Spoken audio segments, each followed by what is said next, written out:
ఇకపోతే నకిలీ మద్యం కేసులో జోగి రమేష్ అరెస్ట్. ఆయన సోదరుడు రాముని అదుపులో తీసుకున్న పోలీసులు విచారణ నిమిత్తం ఎక్సైజ్ స్టేషన్కి తరలింపు. కీలకంగా మారిన ప్రధాన నిందితుడు జనార్దన్ రావు వాంగ్మూలం. జోగి పాత్రపై ఆధారాలు లభించడంతో అరెస్ట్ చేసిన సిట్ ఎక్సైజ్ అధికారులు.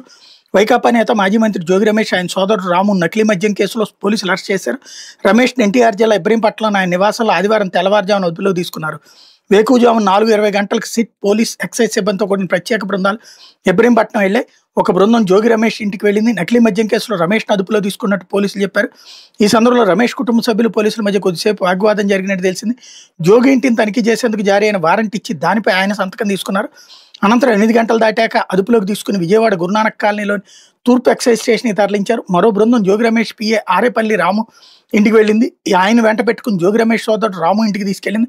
అక్కడ రామును కూడా అదుపులో తీసుకుని ఎక్సైజ్ స్టేషన్కి తరలించింది. ఈ కేసులో ఇప్పటికే 16 మందిని అరెస్ట్ చేశారు. జోగి సోదరుల అరెస్ట్తో ఈ సంఖ్య 18కి పెరిగింది అన్నటువంటి వార్తని హైలైట్ చేశారు. గంటన్నర హైడ్రామా అంటూ ఒక పచ్చి దగాపూరితమైనటువంటి కేసు, దొంగ కేసులు ఎట్లా పెడతాం, దొరికినోడు మనవాడైనా ఎదురోడి మీదకి ఎట్లాగ తోసేస్తాం అనడానికి సజీవ సాక్ష్యం. మాచర్లలో పిన్నెల్లి సోదరుల మీద మన తెలుగుదేశంలోనే 2 గ్రూపులు మర్డర్ చేసుకుంటే ఎట్టయితే దొంగ కేసు పెట్టారు, పిన్నెల్లి సోదరులే చేశారంటూ చివరిలో యాడ్ చేసుకొచ్చారు.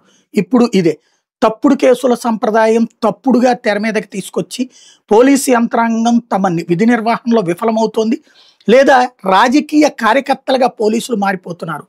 అలాగే రాజకీయ పార్టీగా దిగజారిపోతున్నటువంటి పరిస్థితి ప్రస్తుతం తెలుగుదేశం పార్టీ చేస్తుంది. దీని ఇంపాక్ట్ రాబోయే రోజుల్లో శత్రు నిర్వీర్యం చేయాలన్నటువంటి వ్యూహం సక్సెస్ అయితే వీళ్ళు కోరుకున్నటువంటి లక్ష్యం సాధ్యమైనట్టు. అదే గనక శత్రువు మరింత స్ట్రాంగ్గా తయారైతే రేపొద్దున ఈ పార్టీ తరపున ఉన్నటువంటి వాళ్ళందరూ ఇట్లాంటి దొంగ కేసుల్లో జైళ్ల పాలయ్యేటటువంటి పరిస్థితి ఉంటుంది.